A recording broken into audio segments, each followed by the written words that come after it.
Heathmoore is an isolated land, and as such, the local factions sometimes forget that there are more lands and peoples beyond its territories with warriors all their own. Cultures once thought forgotten or overlooked now rise from the ashes of the cataclysm to pursue their own personal goals. These warriors, collectively known as Outlanders, are not unified like the other factions. Their only commonality is that they are all foreigners to Heathmoore, but their level of technology, experiences, cultures, and fighting styles are all vastly different from one another. Some come to Heathmoore in search of fame, glory, and gold. The pirates, for example, are seafaring adventurers who have arrived in Heathmoore with no higher aspirations than lining their own pockets.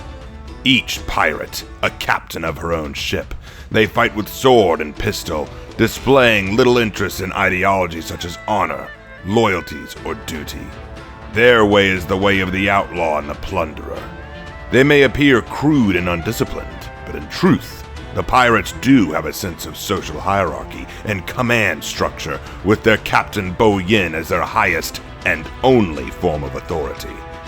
However, this allegiance to Bo Yin is as loose as any other oath the pirates adhere to. Their honor rests in their own sense of freedom, the ability to live, do, and steal as they please. Those who would hinder their ability to sail the seas and live as they see fit are destined to meet their end at the business end of pirate steel and shot. As they have conquered the unforgiving sea, there are few foes who can contend with the pirates. Some Outlanders come to Heathmoore in search of purpose and new opportunities. The Magi are one such group.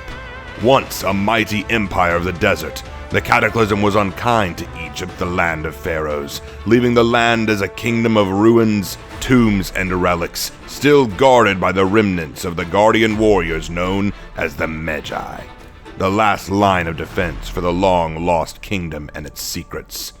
Secrets that could be disastrous if unleashed upon the world. When the Viking Bolthorn stole their sacred relic, the Scarab Bracelet, he had no idea how horrific the plagues he would unleash upon Heathmoore would be. To undo this error, the Magi followed him to Heathmoore to take back their relic, but in so doing, they discovered a land of promise, a place they could potentially rebuild and guide as they had done in the distant past. Led by Neferka, many Magi now remain in Heathmoore as Outlanders, believing themselves duty-bound to guide Heathmoore to a better future. With their fan-blade staffs, the Magi demonstrate their ancient way of war, bringing with them all the destructive fury of the desert and the wisdom of an ancient civilization once thought lost. To build a new future for their culture, the Magi will not yield to any foe, as immovable and unconquerable as the oceans of sand they once called home. Was it perhaps fate that brought some Outlanders to Heathmoore? Something written in the stars? Such a question is purely academic, but to the Apira, it may be more true and important than we think. To these Arabian warriors, all things are destined by fate, and they are the masters of it. Hailing from the distant land of Arabia, and defenders of its treasures and secrets, they had vast stores of knowledge and foresight thanks to their greatest relic, the celestial sphere. Despite this, the Apira could not foresee the arrival of Ravier, an agent of Horkos, who murdered their sultana and stole everything from them, including the sphere. Outraged and humiliated, the Apira pursued Ravier back to Heathmoore.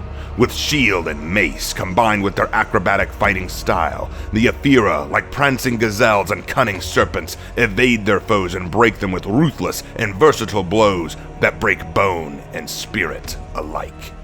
They will no longer watch the stars passively. Now destiny will be theirs to shape, and those who stand against them are those who would defy fate itself. And such arrogance can only be punished by death. So it was written and proclaimed by the Apira. So it must be. And yet some Outlanders come to Heathmoore for pure and simple vengeance. To engage in a noble hunt for those who have wronged them and to right an injustice. when Conquistador Vela, a warmonger of Horkos, was sent across the sea to search for the City of Gold. What she found was a once-thought lost nation. They arrived and slaughtered hundreds of Aztec civilians, stealing almost all of their gold and riches to return to Heathmoore. Outraged, wounded, and thirsty for blood, the Aztecs unleashed their most devastating warriors, the Ocelot, to follow Vela back to her homeland and bring vengeance upon Horkos and Conquistador Vela. Adorned in vestments crafted from their jungle homeland, the Ocelot seem primitive in comparison to the rest of Heathmoore. But do not be deceived by appearances. Like vicious jungle predators, the Ocelot are as savage and cunning as they are deadly. Armed with wicked weapons of deceptive simplicity, the Maquitl sword club and Tabostopoli spear, these warriors have come to Heathmoore to take back their gold, punish Horkos, and leave behind a legacy of blood and terror so as to discourage any other attempt on their home across the sea. Of course, not all newcomers to Heathmoore arrive for selfish intentions or because they were invited. Some are saviors. The Hatuns, fierce and mighty warriors of the steppes far beyond Heathmoore, invaded not for fame or fortune, or to seek revenge for some slight, but because they seek peace through unity. After many years of barbaric wars amongst their own people, the Mongolian tribes have at last been unified under a single leader, Guljin.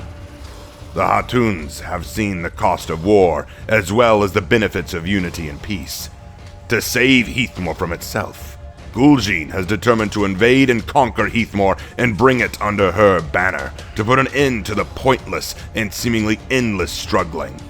Armed with Turco-Mongol sabers and an overwhelming tenacity and brutality in warfare, the Khatuns use their ferocious strength to deter resistance, rewarding subjugation and surrender, while decimating those who would fight back.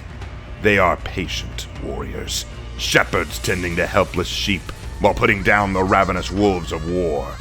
They are determined to bring Heathmoore to its knees for its own sake, whether Heathmoore would wish it or not. These 5 groups, though all from different lands and with different ideologies, fighting styles and languages, all share one thing in common. They have come to Heathmoore to find their fortune, to achieve their goals, to seek their destinies, whether to obtain wealth, to exact revenge, or to merely rediscover their purpose. The Outlanders are not to be underestimated or discarded. Even should Heathmoore grow used to the presence of these warriors, one horrifying, chilling truth still lingers in the back of every faction's mind.